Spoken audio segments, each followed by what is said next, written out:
بسم اللہ الرحمن الرحیم۔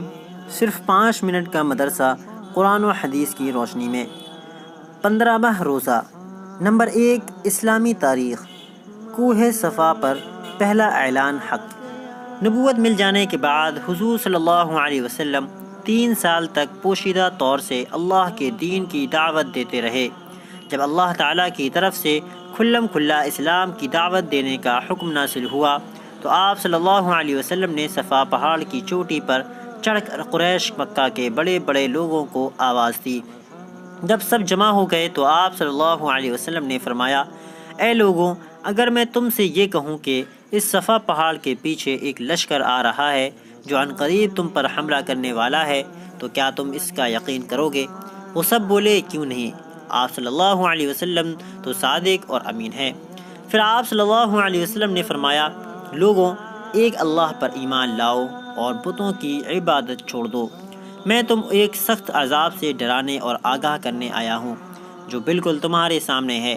یہ سن کر تمام لوگ سخت ناراض ہوئے اور برا بھلا کہہ کر واپس چلے گئے۔ آپ صلی اللہ علیہ وسلم کے چچا ابو لہب نے بہت سختی سے اس کلام کرتے ہوئے کہا کہ سارے دن تمہارے لیے خرابی ہے، کیا صرف یہی کہنے کے لیے تم نے ہمیں بلایا تھا؟ اس کے بعد سے ہی آپ سے دشمنی اور مخالفت شروع کر دی۔ نمبر 2، اللہ کی قدرت۔ جانوروں کو روزی پہنچانا۔ اللہ تعالیٰ نے زمین پر ان کے گنت قسم کے جانور پیدا کیے، اور جن میں کچھ سمندر میں رہتے ہیں اور کچھ زمین پر، کچھ فضاؤں میں اڑتے ہیں اور کچھ زمین کے اندر اور جنگلوں میں رہتے ہیں۔ غرض ہے کہ اللہ تعالیٰ کی مخلوق بے شمار ہے، لیکن یہ جانور نہ تو کھاتے پینے کی چیزوں کو جمع کر کے رکھتے ہیں اور نہ ہی اپنی پیٹھ پر لاد کر چلتے ہیں، بلکہ صبح کوئی خالی پیٹ اللہ کی زمین پر روزی کی تلاش میں نکلتے ہیں اور شام کو پیٹ بھر کر واپس آ جاتے ہیں۔ غور کیجئے، ان ہزاروں قسم کے جانوروں کے لیے روزانہ روزی کا انتظام کون کرتا ہے؟ قرآن میں ہے، اور کتنے ہی جانور ایسے ہیں جو اپنی روزی اٹھائے نہیں بھرتے، بلکہ اللہ ان کو اور تم کو روزی دیتا ہے۔ نمبر 3، ایک فرض کے بارے میں۔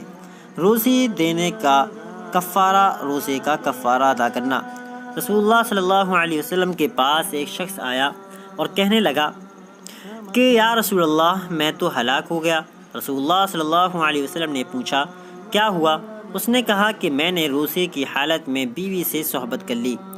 تو رسول اللہ صلی اللہ علیہ وسلم نے انہیں کفارہ ادا کرنے کا حکم دیا۔ اگر کسی شخص نے رمضان کے روزے کی حالت میں بیوی سے صحبت کر لی تو اس پر مسلسل 60 روزے رکھنا، اور اگر اس کی طاقت نہ ہو تو 60 مسکینوں کو پیٹ بھر کر 2 وقت کھانا کھلانا واجب ہے۔ نمبر 4، ایک سنت کے بارے میں۔ اعتکاف۔ رسول اللہ صلی اللہ علیہ وسلم ہر سال رمضان کے آخری عشرے میں اعتکاف فرمایا کرتے تھے۔ نمبر 5، ایک اہم عمل کی فضیلت۔ غریب رشتہ دار پر صدقہ کرنا۔ رسول اللہ صلی اللہ علیہ وسلم نے فرمایا، کسی غریب کو دینے پر صرف صدقہ کا ثواب ملتا ہے، لیکن غریب رشتہ دار کو دینے پر دوہرا اجر ملتا ہے، ایک صدقہ کا، دوسرا صلہ رحمی کا۔ نمبر 6، ایک گناہ کے بارے میں۔ سونے چاندی کی زکوٰۃ نہ دینا۔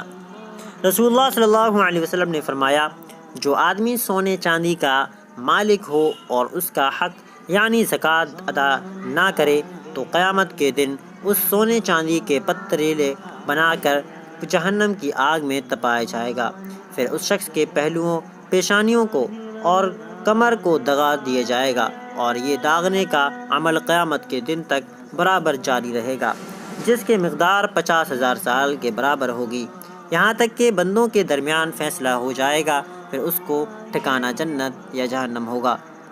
نمبر 7، دنیا کے بارے میں۔ کون سا مال بہتر ہے؟